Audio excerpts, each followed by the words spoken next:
The story takes place in a luxurious mansion on a very beautiful and sunny morning. Inside the house, a grand banquet is being prepared to celebrate something important.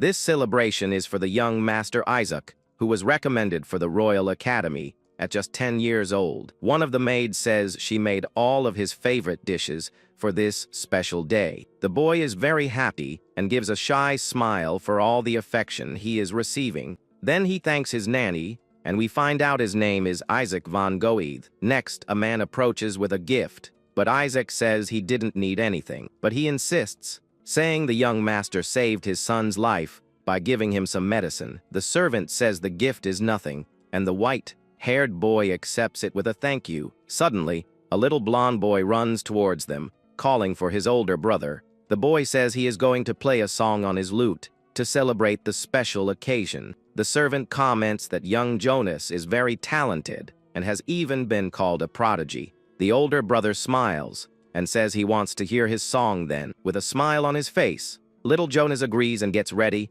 all excited. Then he begins to play the instrument with great concentration and joy. But the scene suddenly changes, showing something terrible happening to the little boy. At that moment, an older version of Isaac wakes up from a nightmare and screams in terror. He is panting in a dark room and realizes it was all just a bad dream. With sweat running down his face, he feels foolish for having such a dream. The young man thinks that he can never go back to those happy days of the past. Shortly after, we hear footsteps coming down the stairs towards his room. A person slowly approaches the door where our protagonist is. A man enters with a tray and wishes young Master Isaac a good morning. He notices that something is strange in the air and gets a confused look on his face. Lucas notices that Isaac is pale and asks if he had a nightmare. The silver-haired man replies that he dreamed about the past, from about 20 years ago. His servant says that was a long time ago and offers him some fresh cheese. The meal looks very good, with warm bread and a steaming stew. Lucas informs him that they will begin their fencing practice as soon as the meal is over. Then he remembers that 20 years ago, he caught the flu a month before going to the academy. He remembers the illness lasted for 3 months, and since he wasn't getting better, his father called a scholar from the magic tower. The scholar then tells the count that the boy has a unique physical constitution, different from others. He explains that every living being is born with a mana vessel that circulates at a specific speed, but his son's mana circulation is abnormal, being extremely fast and far too violent. The expert warns that at this rate, the boy's vessel will break, which sends his father into a panic. The truth he had ignored became real, and the mana inside him burst out like a great flood. When it collided with the external energy, it ended up causing a huge mana explosion around him. The explosion was so strong that it destroyed everything in the room, throwing people away with the impact. Many people were injured or even lost their lives, and this made everyone on the estate tense. And the final straw was when the explosion ended up seriously injuring his brother Jonas's right hand. Because of this, the boy begs his father to lock him away somewhere isolated forever. With his face full of tears, he felt guilty for everything that was happening to his family.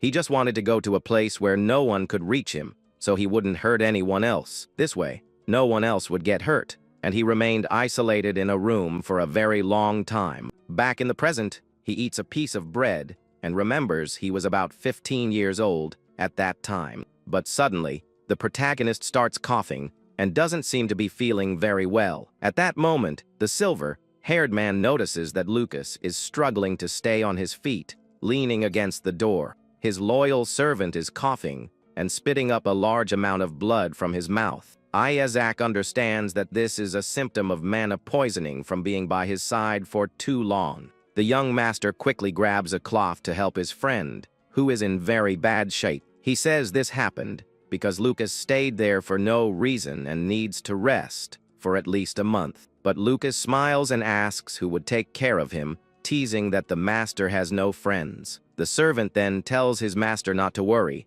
as he knows what he's doing. He boasts that he's been through dozens of explosions and hasn't even lost a single hair. But the silver-haired man seriously warns him that it only takes one time to lose everything in an instant.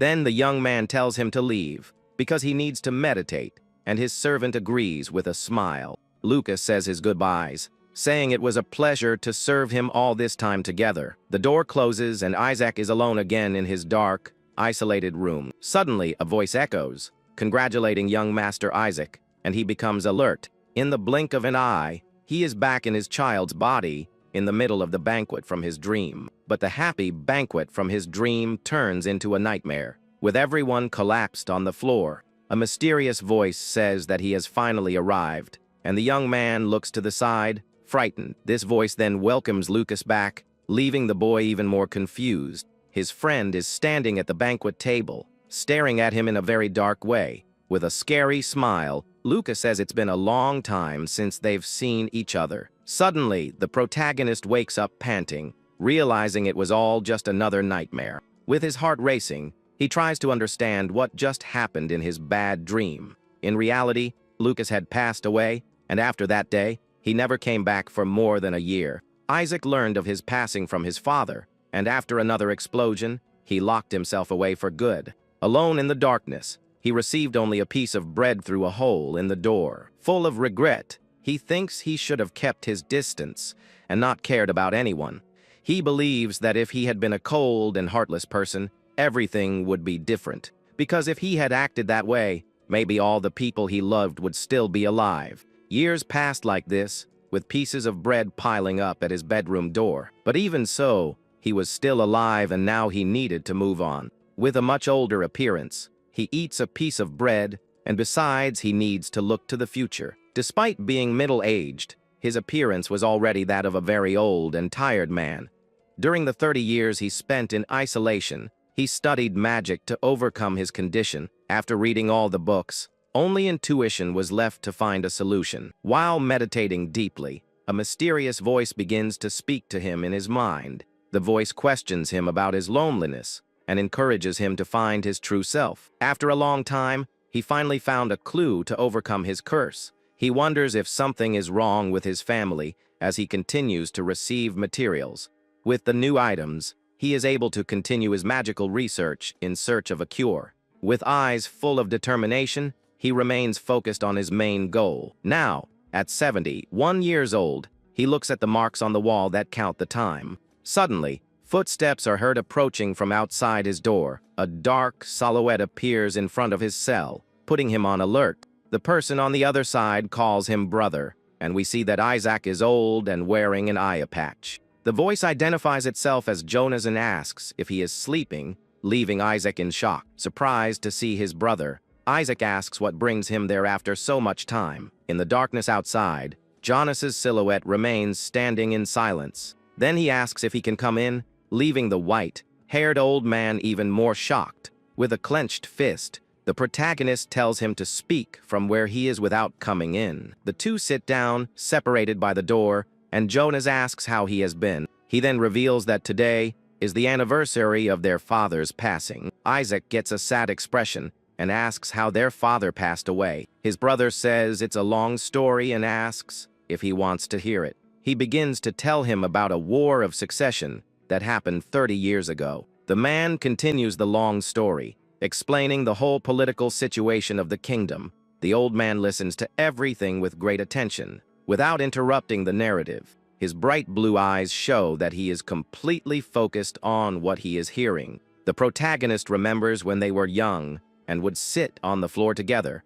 Isaac praises his brother's talent for storytelling and says he lost track of time. Jonas laughs and says that if he had known, he would have become a traveling poet. He mentions that it would be difficult with only one hand, and Isaac feels guilty again. Seeing his brother's reaction, Jonas apologizes for the comment he made. The protagonist remains silent with his hands clasped, processing everything. Suddenly, Jonas reveals that they're parents, and he hated him very much, which shocks him. The white-haired old man trembles upon hearing those harsh words from his brother, but he continues, saying that even so, they missed him very much. Jonas confesses that deep down, his whole family truly loved him. He regrets not being able to see his brother's face one last time. Isaac asks what he means by last time, and Jonas explains that a gate has opened. While the war was happening, monsters from another world appeared, and a new religion did too. His voice stops and Isaac asks if he is okay,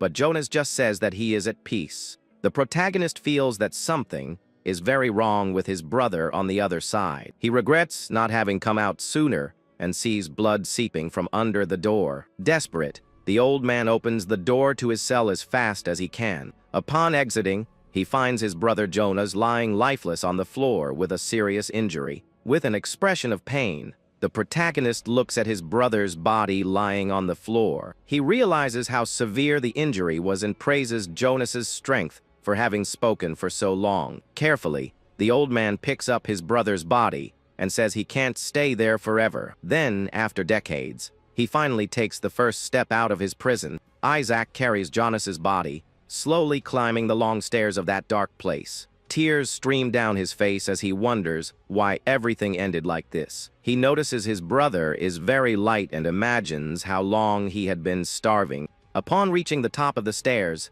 a bright light blinds him, coming from an open door. The fresh air of freedom fills his lungs for the first time in many years. Then the old man steps out of the underground and back into the world he hadn't seen for so long. But the mansion he once knew is now completely destroyed and in ruins. Walking through the scene of destruction, he passes by a giant creature and comments on the snow. With his hand outstretched, he feels the snowflakes gently falling from the sky. He says the ground is frozen and that he will wait for spring to lay his brother to rest. The old man promises that after placing him in the family tomb, he too will rest in peace. Time passes, and the landscape changes from the cold winter's snow to the life of spring. A white butterfly flies delicately, landing on a branch with a new green leaf. It then flies to the hilt of a sword stuck in the ground, as if it were a tombstone. Isaac is standing in front of 3 graves, one of them freshly dug for his brother. He holds a glowing blue crystal, which was the result of all his magical research. The old man clutches the crystal in his hand, preparing to use the power he sought for so long. A large ball of fire and energy forms in his hand with impressive power. Proud of his achievement, he asks his late brother if he saw that. He has finally achieved control of his mana and overcome his body's curse. After years of research, he wonders if he can now finally rest in peace. Exhausted, the white-haired old man collapses to the ground, feeling the weight of all these years. On his knees in front of the grave, he wonders if he can be forgiven just a little. He regrets having rushed things and not having wasted so much time in despair. Looking at the destruction, he questions if anything would have been different in the end. Then Isaac lies down on the grass, seeming to finally find the peace he had been searching for. While he is lying on the grass, a bright golden light appears around him. Suddenly, a familiar voice asks if he had a nightmare, and he remembers Hans. Startled, he abruptly opens his eyes in a completely different place. The protagonist wakes up in his childhood bed with the appearance of a young boy. Hans is in his room and comments that he is pale and covered in a cold sweat. The servant asks if he didn't sleep well while walking through the luxurious room. The boy wonders if this is a dream or his life flashing before his eyes.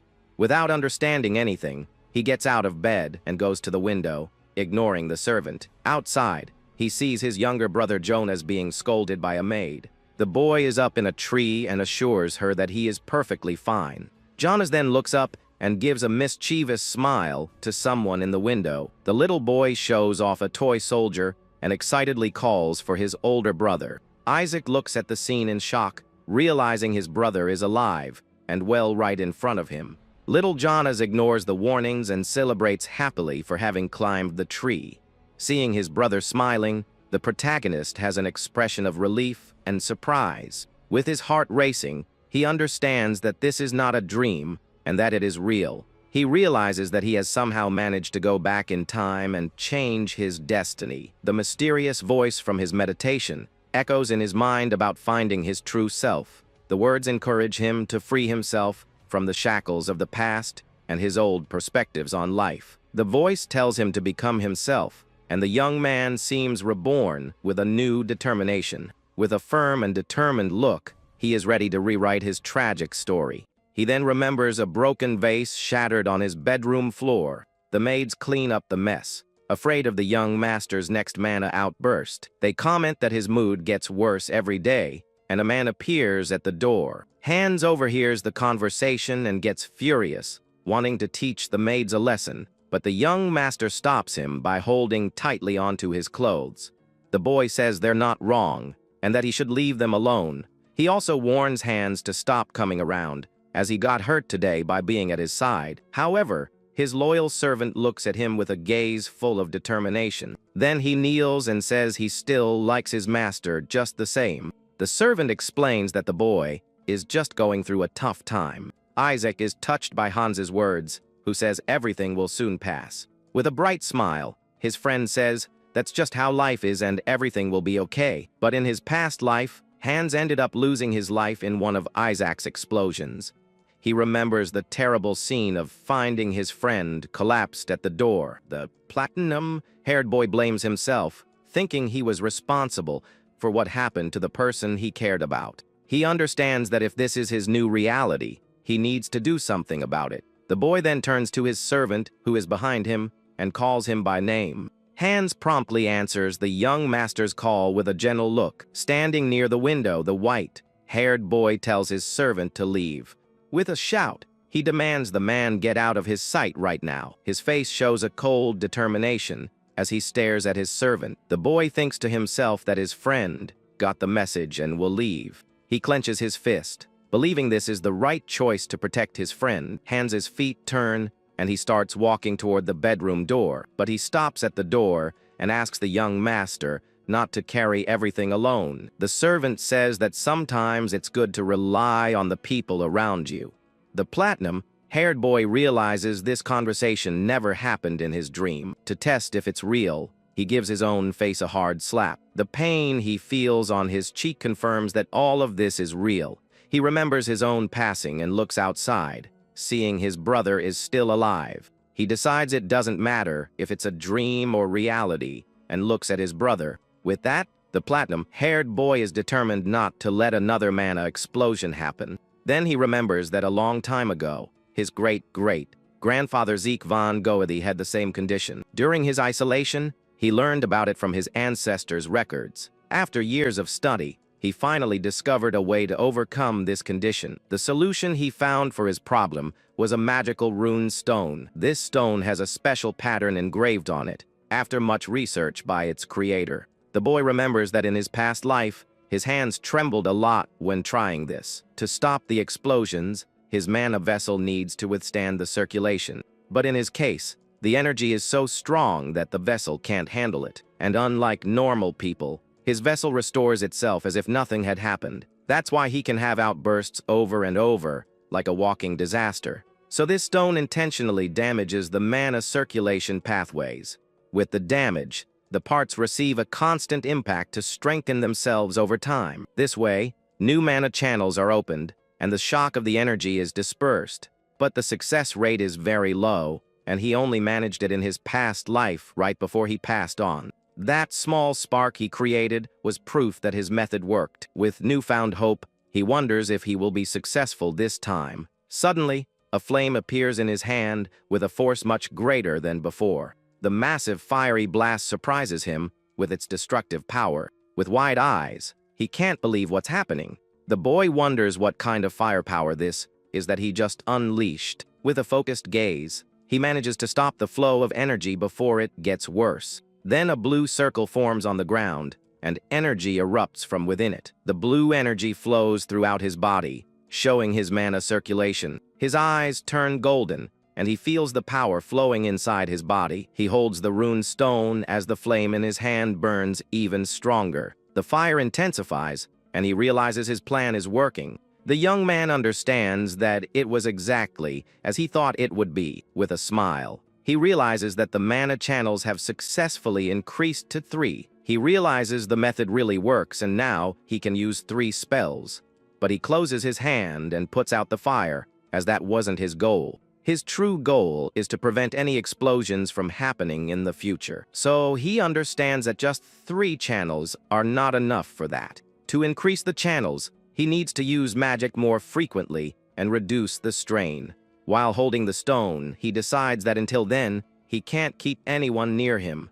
That's why he reinforces that no one can be close to him as night falls. Suddenly, Hans arrives happily with dinner for the young master. The servant brings his favorite bread, but the boy tells him to get out of the room. Hans insists that he eat, as he hasn't been eating properly for the past few days. The servant then says with a smile that he'll only leave after he eats. The platinum-haired boy asks Hans how old he is, and the answer is 12 years old. With that, he eats the bread, thinking he's old enough to act like a spoiled child. The boy holds the fork with the piece of bread tightly and continues to eat. He realizes the bread was made by the nanny and that he hadn't eaten one in a long time. His loyal servant watches him with a satisfied smile on his face. The young man asks about the nanny, and Hans says her son has pneumonia. Upon hearing this, the young master stops eating immediately, surprised by the news. He then places his spoon on the table and asks if she went back home.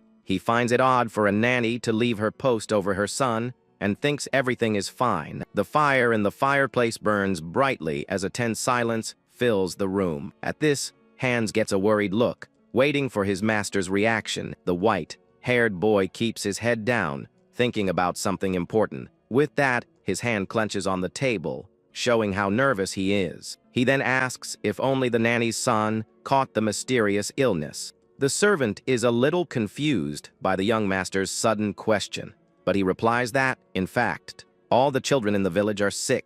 The platinum-haired boy then remembers a terrible incident that happened back then. It was the mass pneumonia outbreak in the village that took her son's life, and because of that, she lived with an enormous sense of loss until she passed on. He remembers the sad scene and decides he won't let it happen again. With a focused look, he tries to remember the cause of that dangerous illness.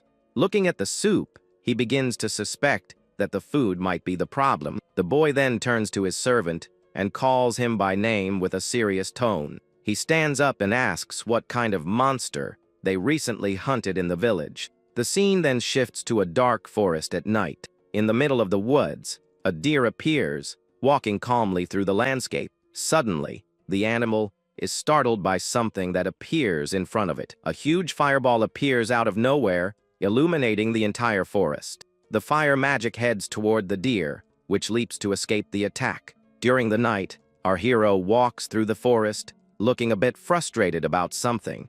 He then creates a small flame in his hand and thinks the noise he heard was just a wolf. Carrying his backpack and a shovel, he continues on his way until he finds a wooden sign. The sign points to the cliff's edge, so now he knows exactly where he needs to go. In another scene, we see the boy talking to a man about a monster that was hunted in the Black Goose village. This guy explains that he couldn't see the creature clearly, but someone from the mage's tower bought it as a research material. With that, he continues the story, saying he managed to get a peek when they were taking the body away.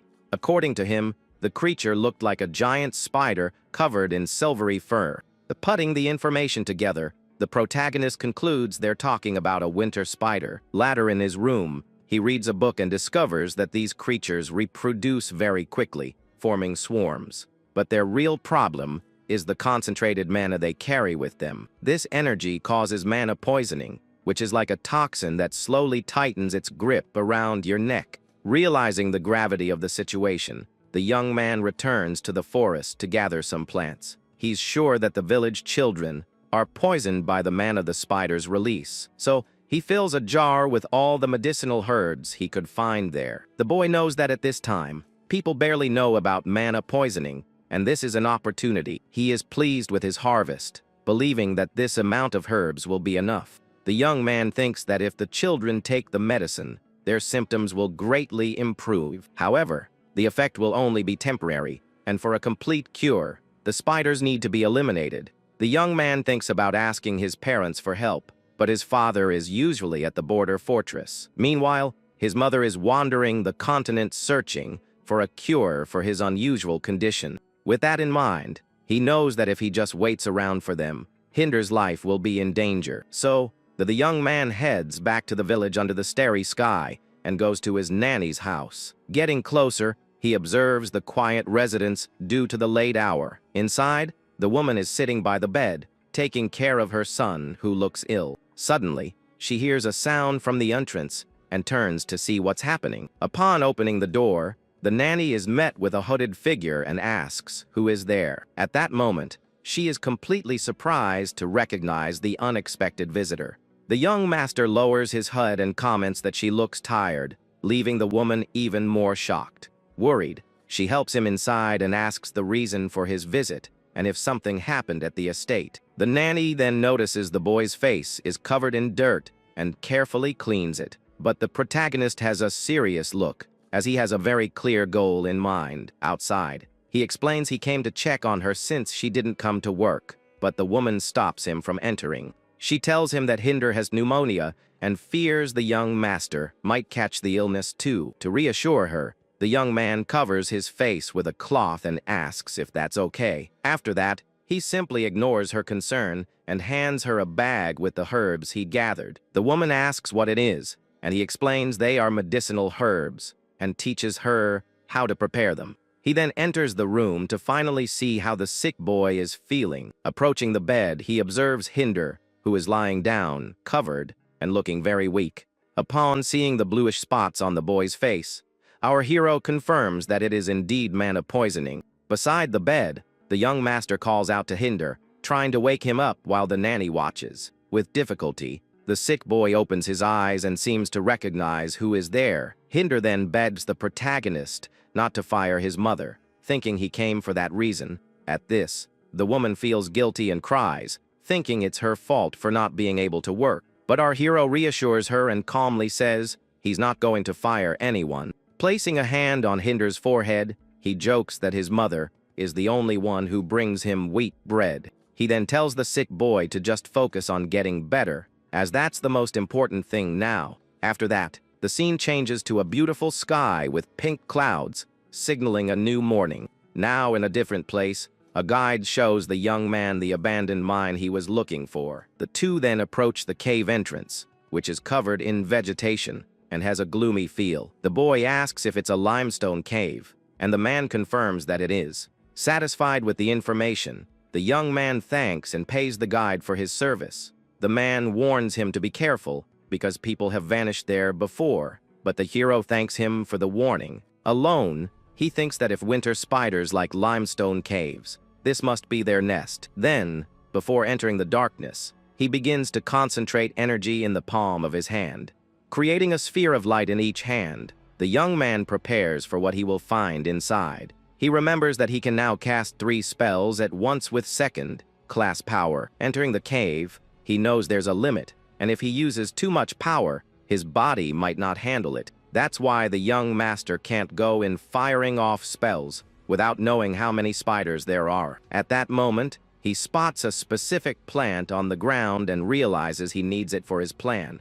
The plant in question is the frosty nightshade, an herb with very peculiar properties. Reading his book, he confirms that it's used as an anesthetic, but is a lethal poison to the spiders. The young man finds it ironic that a deadly poison for them grows right in their habitat. The scene then cuts to a blue, sunny sky, showing that time has passed. He breathes a sigh of relief after filling a bag with the plant's small blue berries. Looking at his hand, he realizes he should have worn gloves, as the plant is quite potent. With everything ready in the rune stones he made before, he feels it's time to enter the cave. He walks decisively toward the dark entrance of the abandoned mine. His feet touch the cave floor, and he takes his first steps into danger. With his magical light illuminating the path, the protagonist prepares to face the creatures.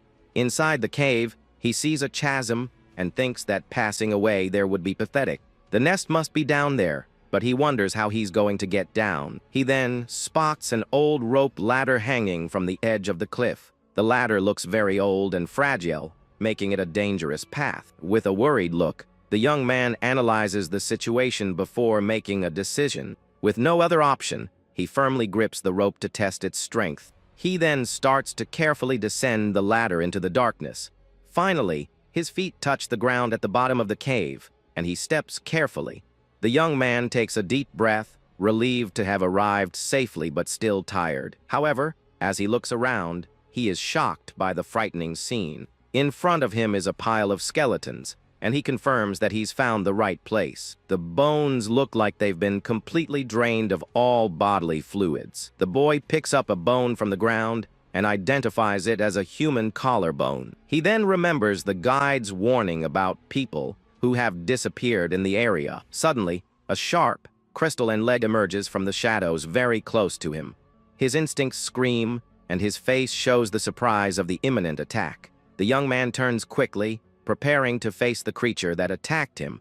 He summons a fireball in his hand to light up the area and defend himself. With a swift motion, he hurls fireballs at the approaching spiders. One of the creatures is hit squarely by our hero's fire magic. He creates a circle of fire around himself to keep the monsters at bay. Surrounded by the flames, he knows he needs to prepare before they attack him. The young man then ties a cloth over his face to protect himself from what's to come. He grabs the bag of nightshade berries he collected in the forest. Kneeling, he places the bag on the ground and begins to focus on his plan. His gaze is fixed and determined, showing he will not back down. With one finger, he points at the bag of berries, preparing to use his magic. A flame appears and starts to burn the berries, releasing something into the air. A green smoke begins to rise from the bag, spreading throughout the cave. The winter spiders start to become disoriented by the toxic vapor. More and more spiders emerge from the shadows,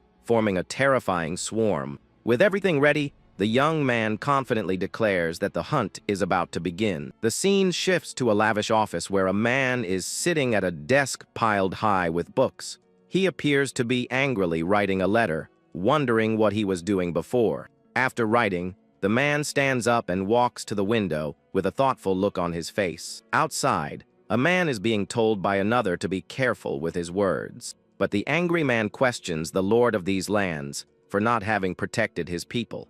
Inside the room, the young master hears everything as the man asks why the village was abandoned. The boy then turns from the window, finding all the noise very irritating. Sitting in his chair, he suggests that maybe they should just board up the windows.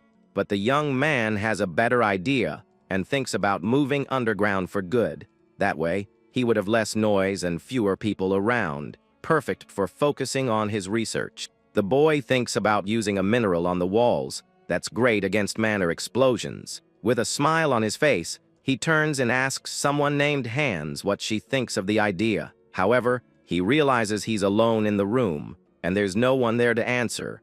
The young master gets a distant look in his eyes as he remembers something important. In that moment, he recalls that Hans is actually no longer with him. The scene returns to the man in the office, writing furiously at his desk. With the pen in his hand, he continues to record his thoughts on paper without stopping. His face shows a grim determination as he focuses on his writing. Each stroke of the pen seems to carry the weight of his memories and decisions. The man's gaze is fixed and intense, revealing the depth of his thoughts. The writing continues at a frantic pace, as if he's racing against time. His eyes glow with a bluish light, showing the power he holds within. The image turns to black and white, highlighting the man's solitude in his work. Then the scene cuts back to the cave with our hero kneeling by a fire. He thinks that even now, these old memories keep surfacing in his mind. The spiders are disoriented, and he confirms that the plant's poison worked well. He explains that burning the herb releases a smoke that slowly paralyzes the monsters. Since the poison also affects him, he used a wet cloth to protect himself from the smoke. Additionally, the boy used his own mana to purify the toxins in the air around him. Soon after, he creates a ball of fire and condenses it to finally begin the attack. He uses 3 spells at the same time to create a perimeter for defense and attack. With his technique, he casts different spells using 3 mana circuits. Pointing at the monsters, the boy prepares to end the battle with one strike. A massive fiery explosion then hits the swarm of spiders head-on. Amidst the flames, our hero walks calmly, observing the destruction. His face is serious and determined, as the fight is not completely over yet. Suddenly, the spiders that survived all start running toward the same place. Seeing this, the young man realizes they must be heading toward a water source. The young man then starts walking over the ground, covered by the flames he created. The fire burns the remains of the creatures that were defeated by the initial attack. However, he starts to feel suffocated by the smoke and the intense heat of the place. Because of this, the boy knows he needs to finish everything as quickly as possible. He reaches a deeper part of the cave that is completely frozen and dark. There, the boy feels very cold and regrets not having brought his coat. The temperature is so low that the floor is covered by a thick layer of ice. But something catches his attention, and he stops suddenly to look up at the cave ceiling. On the ceiling, he spots hundreds of spider eggs glowing with a bluish hue. With so many eggs, he begins to suspect that there's something much bigger in there. At that moment, a sharp piece of ice falls right in front of him, almost hitting him. The young man keeps looking up, still shocked by the number of eggs. His face grows tense as he knows the danger is far from over. With his magical light, he illuminates the ice cave to get a better look at what's around. Prepared for the worst, he creates a ball of fire in his hand and stays on alert. The boy then throws the sphere of fire into the back of the cave to see what's there. He runs across the icy floor with an expression of urgency and concern on his face. A drop of sweat runs down his cheek, showing just how tense he is. Then, from the shadows of the ceiling, a giant winter spider with red eyes emerges. The boy's eyes widen as he has finally found the queen of the nest. With a swift movement, the creature attacks him, and he throws himself backward to dodge. He crashes down onto the ice floor, feeling the impact of the spider's powerful attack. On the ground, the boy complains that this bad feeling never truly goes away. Before him, the gigantic winter spider queen reveals herself in all her glory. Unlike the others, she is resistant to fire and was the one who gave the species its name. With its sharp legs, the creature attacks the young man who is in its path. But our hero dodges the blow and slides on the ice while preparing a spell. He then launches a powerful fireball directly at the monster. However, the boy notices that the attack didn't burn the queen like the other spiders. The creature seems unharmed, but he notes that at least it isn't very agile. The young master feels a strong headache and appears to be exhausted. His body is at its limit, as he is just a boy with no combat experience. Seeing his weakness, the queen slowly approaches to deliver the final blow. However, the protagonist gives a tired smile, as he hasn't given up yet. In that moment, he remembers something that gives him the strength to keep fighting. He recalls the delicious wheat bread that his nanny, Hans, used to give him. In this land where wheat doesn't grow, he only ate soft bread thanks to her. The woman would travel to distant towns just to buy quality wheat for him. With a small smile, he is filled with a new determination to win. He then grabs his shovel and promises he'll ask for a lot of bread when he gets back. With the shovel in hand, the boy gets up, ready to face the queen again. He tells himself that whether it's a queen or not, it's still just a spider. The young man then throws his backpack with force to hit the giant creature. The impact of the bad manages to slightly crack the monster's ice shell. A close-up shows the crack forming on the face of the enormous winter spider. Taking advantage of the distraction, the protagonist runs toward the queen with the shovel in his hand. With his eyes glowing, he prepares to strike with all his might. In a swift move, he hits the creature's head with the tip of the shovel. The blow is so strong that a green liquid sprays from the spider's wound.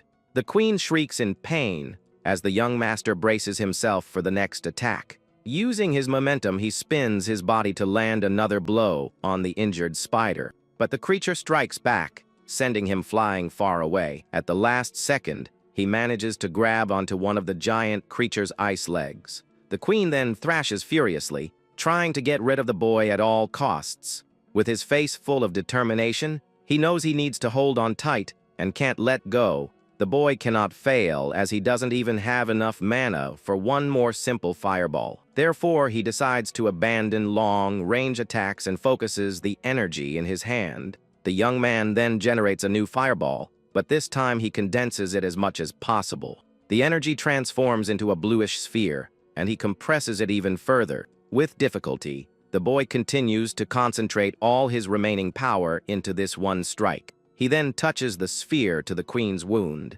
and yells for it to perish. The blue energy begins to glow intensely from inside the creature's body. Our hero's face shows the tension as the magic prepares to erupt. The queen seems to sense what is about to happen, and its body begins to swell. Soon after, The monster screams in agony as it's consumed by the blue flames. With one final effort, the boy releases all the accumulated energy at once. The blue flames completely engulf the Spider Queen, which is destroyed from the inside. The giant monster's body can't handle the pressure and begins to fall apart. With the explosion, the young man tries to pull his arm out, but it's shaking too much to move. His hand is still stuck inside the creature, and he can't get free. He finally manages to break loose and is thrown backward by the force of the blow. The queen's body explodes into pieces as our hero falls weakly in the cave. He hits his head hard on the ice floor and passes out right there. Where the spider once was, now only a very bright blue crystal remains. The crystal emanates a powerful energy and appears to be the core of the defeated monster. Amidst the darkness, the boy wakes up confused and wonders where he could be. Suddenly, he hears a familiar voice and recognizes it as his nanny, Hans. A man asks her if it's true that the young master went to the abandoned mine. The woman replies that a hunter guided him, but then he disappeared on his own in there. The boy then remembers waking up and dragging himself out of the cave. Upon reaching the village,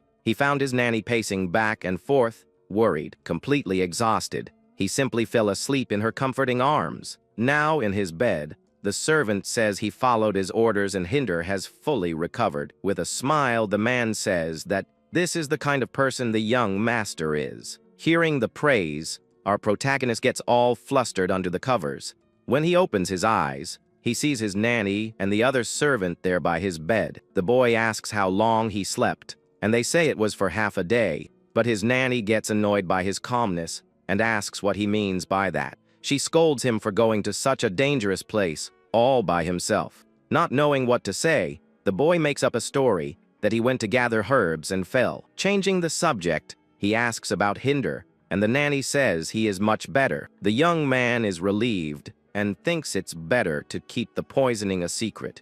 If his superiors find out, they will investigate, and that would be a big problem. The nanny asks how he knew about the herbs, and he says he read it in some book. The servant wants to leave, but the young man says it won't be good if they find out he left. His nanny then appears with a basket full of apples as a thank you. The villagers sent the fruit as a gift for him saving the children. Holding one of the apples, the young master becomes thoughtful and is silent for a while. He tells his nanny to take another week off so Hinder can recover well. Worried, the woman says the head butler won't like that decision at all. But the boy says she won't just be resting, leaving the nanny very confused. With a determined look, he holds up the apple and asks her to make jam with them. He also asks her to bring the jam with wheat bread when she returns to work. The woman is very moved by the boy's thoughtful request and almost cries. With a gentle smile, she lovingly accepts the mission he has given her. The boy then says that an apple pie would be an even better option than the jam. With that settled, night falls, and a light snow begins to cover the entire village. Time passes and the sun shines brightly again in a blue, cloudless sky. 1 week later, we see our hero running relentlessly around his house's courtyard. He is sweating and out of breath, as he now takes his training very seriously. After the fight in the mine, he decided to focus on improving his overall physical fitness. During this time, his body has undergone a great change, and he feels stronger. His mana circuits have increased, and he now possesses a total of 4 circuits. With his body more stable, he can now cast 4 spells at once. He knows that the fight in the mine and his daily runs have helped him evolve a lot. Using magic consumes a lot of mental energy, which in turn depends on physical strength. That's why he reached his limit so quickly in the mine, because of his weak body. He remembers that in his past life, his friend Lucas would help him train. His old friend always encouraged him to push past his own physical limits. Determined to get stronger, he clutches his shirt and prepares to continue. But suddenly, a voice calls him, and he stops his training to look back. The head butler and a doctor approach for his routine check. He recognizes Butler Stiller and is surprised by his sudden appearance. The man greets him and asks how the young master is feeling today. The boy knows that not even the most famous doctor around understands his true physical condition. The doctor examines him and says there are no problems, and he even looks healthier. Thinking to himself, the boy thinks the doctor is jumping to conclusions. With that, the man opens his briefcase to get a new medicine for the boy. He then shows a potion called panacea, which is used to stabilize mana. The young master takes one of the vials and thinks his father got him something good. This potion is known as a tonic or stimulant for the kingdom's soldiers, but the word stabilize is a mistranslation from a very old language. Its real effect is to increase mana flow, which would be like poison for the boy. However, for his current self, it's the perfect catalyst to expand his circuits. After that, the doctor says goodbye and leaves, leaving the boy with the butler. The young man is then left alone with Schiller, who seems to want to say something. The head butler comments that the boy is well, behaved during the check-up. He remembers that the boy used to throw a fit every time he saw a doctor. With a smile, the boy says that's why all the doctors in the region disliked him. The older servant falls silent at his master's unexpected response. He then changes the subject to something he recently discovered about the boy. Schiller mentions that he heard the young man healed the children from the neighboring village. The boy asks how he found out, and the butler replies that it was Hans who told him. He warns that if this leaks out, the council won't stay quiet and will investigate. Therefore, the butler says he will let it go this time, but that he should be careful. Coming closer, the man asks him to be more discreet with his actions. The servant's face is serious, as he is concerned about his master's future. The boy thinks that he was never able to get close to Schiller in the past. He had always been a cold and distant old man who kept everyone at a distance. But Schiller takes the briefcase from the boy's hand and gives him some important advice. He asks that next time, the young man consult him before acting on his own. The protagonist remembers something Jonas told him before he disappeared. Schiller stayed by the family's side even after their fall, and was loyal to the end. With a smile, the boy understands that the butler is more caring than he seems. The man stares at him for a moment before turning and going on his way. Before leaving, the butler asks why he has been running every day lately. With a focused look, the young master prepares to give a convincing answer. He says that powerful mages train their bodies to be able to manifest mana. The older servant looks at him thoughtfully, processing the logic behind the answer. Later, the head butler writes a detailed letter to someone important. In it, he confirms that the boy did indeed heal the sick children from the village. The servant believes his master has a future as a scholar or perhaps an alchemist. With his report, he hopes that His Excellency will finally be a little more at ease. Suddenly, someone knocks on his office door, and he allows the person to enter. A red-haired maid then enters the room with a very frightened expression. The man recognizes her as Rosa and asks why she is there again. The young woman seems very distressed and says she is worried about the other maids. She talks about Annette, who never missed a day of work in 3 long years at the house. With a face full of fear, Rosa is sure that something bad has happened to her friend. In a dark place, the young Annette is tied up and on the ground, not moving. Meanwhile, the young master thinks this whole situation is very strange. He talks with 2 maids about the 3 who have vanished in just 2 months. The man tries to justify it by saying the region is dangerous and full of bandits. The blue-haired girl says that Annette wouldn't just leave, as she was working for her father's medicine. With a smile on his face, Bill suggests that she got tired of caring for her sick father. The 2 get furious, and the red-haired one tells the servant to shut his mouth. He defends himself, saying it was just a joke and that he has his own theories. With a strange smile, the man gets ready to share his big, crazy theory. He then reveals his suspicion and says this could all be the work of dark magic. Bill reminds the girls that they work for a family of great mages. He also reminds them that the master's eldest son is not in good health at all. The women are shocked and ask if he thinks the girls were used as sacrifices. The servant doesn't deny it and seems to be enjoying the panic he's causing them. Furious, the redhead defends the master, saying he would never do something like that. But suddenly, a voice behind them says they found the story quite interesting.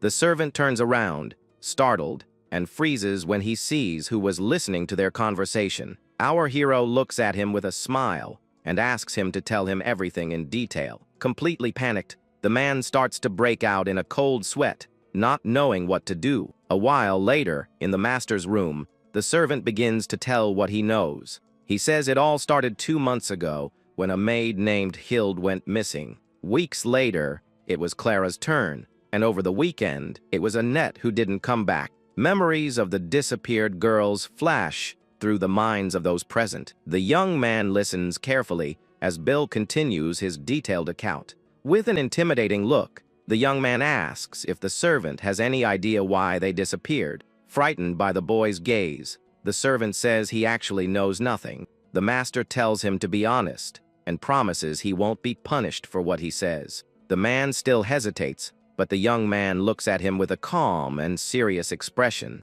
After a moment of thought, the servant clears his throat and decides to say what he really thinks. He uses hands as an example, saying that the young man's servant is always covered in bruises. He implies that the young master is to blame for all the problems in the mansion.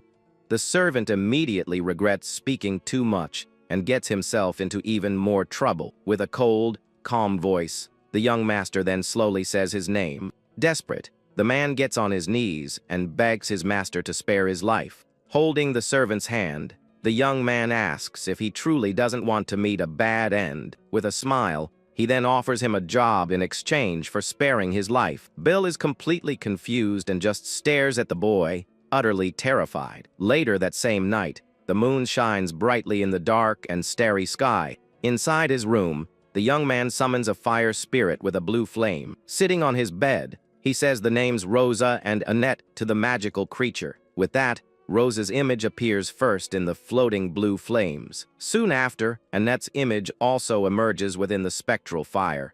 With a simple flick of his finger, the magic begins to reveal what he is looking for. He remembers that this was the girl's name and focuses on his memories of her. The young man recalls that after Hans and his nanny left, everything became different. The two girls were the only ones who volunteered to take care of him afterward. In a flashback, we see the shards of a purple potion on his bedroom floor. Blood from his hand drips onto the potion, spilled across the room's floor. In his memory, the boy orders the two maids to get out of his room. He yells at them to leave and let him deal with his own pain. Furious, he says the potions are useless and that he doesn't want them anymore. Worried, the redhead says he can't give up because there is still hope. With his face covered in shadows, the young man questions what hope is. He then asks if she knows what it's like to lose someone you love very much. Clenching his fist, he shouts and asks if she understands what he's been through. The two girls look at him sadly, and the redhead says she understands his pain. But Annette looks at him with determination and offers to be his friend. The young man is left completely speechless by the word friend and questions her. The red-haired maid remembers that Annette was the first to get close to the boy. The other girl regrets not reaching out to save Clara, standing near the broken glass. The boy is in shock from what he heard. Annette says she understands his situation and that anyone can make mistakes unintentionally. The young man listens in silence with a very serious expression on his face. She then continues, saying that it happens to everyone at least once in their life. He remembers that her words brought a strange comfort to his heart. Back in the present, the young man regrets not talking to her more before. With a determined look, he clenches his fist and dispels the magical blue flame. Suddenly, there's a knock on the door, and Bill announces his arrival from the other side. The servant enters, and the young man asks if he has found out where the maids are. Bill says he asked some beggars, and their description was a perfect match. The young master then asks what answer he got from them.